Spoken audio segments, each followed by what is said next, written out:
Hello दोस्तों, welcome to my channel शुभ लक्ष्य। पिछले क्लास में हम लोगों ने इस्लाम धर्म के बारे में पढ़ा था और आज के इस वीडियो में हम ईसाई धर्म के बारे में पढ़ेंगे। तो चलिए दोस्तों, बिना देरी किए हुए आज की क्लास शुरू करते हैं। बात करें ईसाई धर्म की, क्रिश्चियनिटी की, तो ईसाई धर्म की स्थापना करने वाले ईसा मसीह थे और ईसा मसीह का जन्म जेरूसलम बेथलेहम में हुआ था। और ईसा मसीह के जन्म दिवस को हम लोग क्रिसमस के रूप में मनाते हैं, जो 25 दिसंबर को मनाया जाता है। ईसा मसीह ने अपने जीवन के शुरुआती 30 वर्ष एक बढ़ई के रूप में बेथलेहम नाजरेथ में बिताया और इनके माता का नाम मैरी था और पिता का नाम जोसेफ था। और ईसाई धर्म के सबसे पवित्र ग्रंथ, सबसे प्रमुख ग्रंथ बाइबिल है। तो एग्जाम में ईसाई धर्म से कई सवाल बनते हैं कि ईसाई धर्म की स्थापना किसने की थी, इनके संस्थापक कौन है, ईसा मसीह का जन्म कहाँ हुआ, उनके माता का नाम क्या था, उनके पिता का नाम क्या था। इस तरह के कई सवाल हमें एग्जाम में देखने को मिलते हैं। अब जब ईसा मसीह को ज्ञान की प्राप्ति होती है और वे उपदेश देना शुरू करते हैं तो उनके 2 शिष्य बनते हैं। ईसा मसीह के प्रथम 2 शिष्य बनते हैं जिनका नाम था एंड्रयूज एंड पीटर। तो Andrews and Peter Isa Masih के 2 प्रथम शिष्य बनते हैं। आगे बात करें तो ईसा मसीह को सूली पर चढ़ाने वाले रोमन गवर्नर पोंटियस थे और ईसा मसीह को सूली पर 33 ईस्वी में चढ़ाया गया, यानी 33 एडी में चढ़ाया गया। ईसा मसीह को सूली पर 33 एडी में चढ़ाया गया और ईसा मसीह को सूली पर चढ़ाने वाले रोमन गवर्नर पोंटियस थे और तभी से ईसाई धर्म का पवित्र चिन्ह क्रॉस हो गया। अब आगे बात करें तो ईसाई धर्म 3 चीज़ों में विश्वास रखते हैं। Christians believe in the Trinity. वे क्या क्या हैं तो ईश्वर पिता गॉड फादर, ईश्वर पुत्र गॉड सन, ईश्वर पवित्र आत्मा गॉड होली स्पिरिट।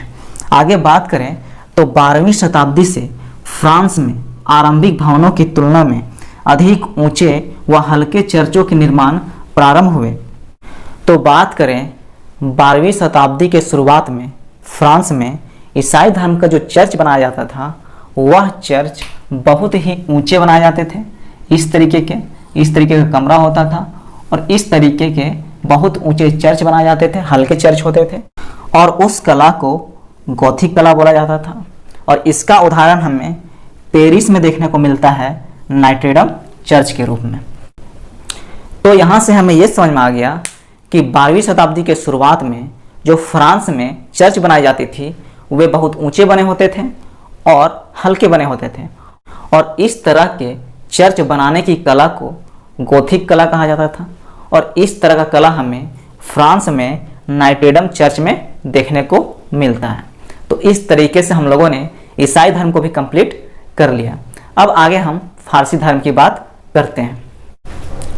तो चलिए अब आगे हम पारसी धर्म के बारे में बात कर लेते हैं।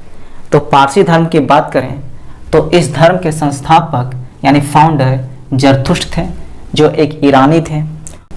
और पारसी धर्म के शिक्षाओं का संकलन हमें जेंदा अवस्था नामक ग्रंथ में देखने को मिलता है।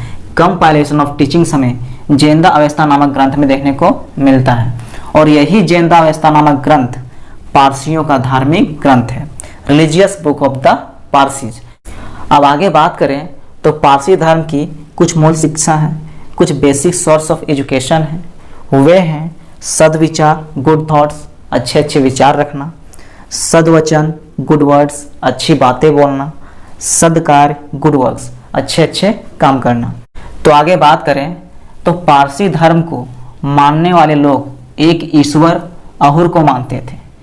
वे एक ईश्वर पे विश्वास रखते थे, एक ईश्वर अहुर पे विश्वास रखते थे, अहुर को मानते थे।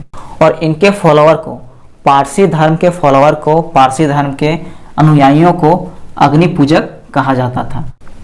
और इस तरीके से हम लोगों ने पारसी धर्म को भी कंप्लीट कर लिया। और पारसी धर्म को कंप्लीट करने के साथ साथ हम लोगों ने धर्मों के सारे चैप्टर्स को कंप्लीट कर लिया। बहुत सारे सवाल धर्मों से हमें एग्जाम में देखने को मिलते हैं। अब हम नेक्स्ट क्लास में मगध साम्राज्य का उत्कर्ष पढ़ेंगे। तो आज की वीडियो यहीं समाप्त होती है। अब हम लोग नेक्स्ट क्लास में मिलेंगे। जय हिंद दोस्तों।